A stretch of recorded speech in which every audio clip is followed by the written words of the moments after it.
warahmatullahi wabarakatuh. Halo teman-teman semua, pada kesempatan kali ini aku akan menjelaskan mengenai arsitektur Masjid Atin yang berada di kawasan Taman Mini Indonesia Indah, Jakarta Timur.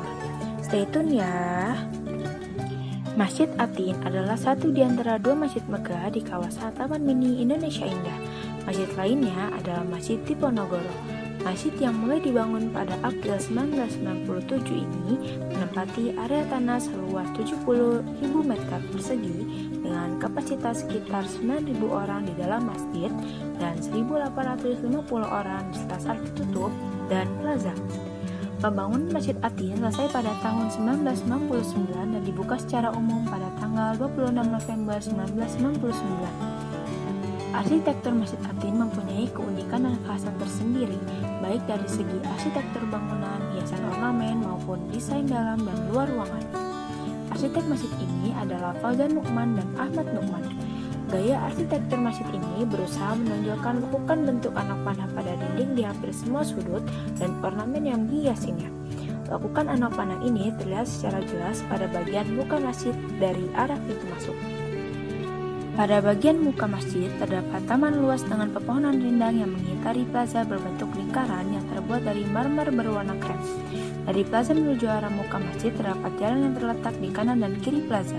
Bagian muka masjid tersebut secara terperinci menampilkan 3 lekukan anak panah yang bagian tengahnya didominasi dengan warna abu-abu. Motif yang ditampilkan pada lekukan berbentuk anak panah ini menyerupai tebaran bunga karena dihiasi oleh sejumlah gambar bermotif bunga di tengahnya. Selain 3 lekukan berbentuk anak panah tersebut, juga terdapat 2 lekukan anak panah lagi pada sisi kanan dan kiri dinding masjid.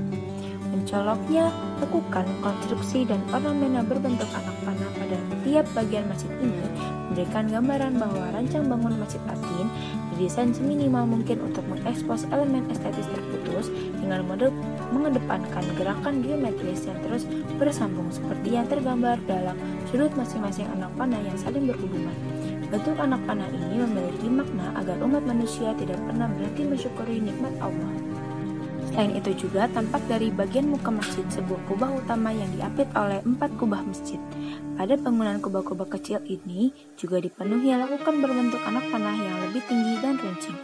Kekhasan lain yang terdapat pada masjid ini adalah pintu masuk utama masjid yang terdiri dari 2 dinding tanpa daun pintu. Pintu masuk ini juga berbentuk seperti anak panah. Setelah melewati pintu utama, terdapat kolam air mancur dengan keramik warna hijau muda yang berbentuk seperti anak panah. Pada ruang utama, tampak 7 lekukan berbentuk anak panah dari keramik warna hijau tua pada bagian dindingnya. Bagian tengahnya difungsikan sebagai mihrab dan mimbar. Bagian dalam kubah akan tampak lempengan baja tipis pada ketinggian tertentu dengan warna dasar hijau yang dikelilingi oleh kaca patri berwarna hijau, merah, kuning, dan biru. Sehingga saat matahari bersinar, cahaya yang masuk akan dipantulkan dan membentuk kombinasi warna yang mengagumkan.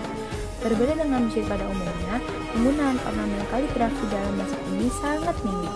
Ornamen kaligrafi hanya tampak pada dinding bagian atas ruang sholat utama dan sepanjang dinding pada lakukan anak panah di area mihrab dan mimbar. Dengan menggunakan cat warna hijau muda, tampak tulisan ayat-ayat Al-Quran mengitari dinding ruang sholat utama yang juga bisa dilihat dari arah mezanin. Mungkin cukup sekian penjelasan dari saya mengenai arsitektur dari Masjid Atin yang berada di kawasan Taman Mini Indonesia Indah, Jakarta Timur. Thanks for watching. Wassalamualaikum warahmatullahi wabarakatuh.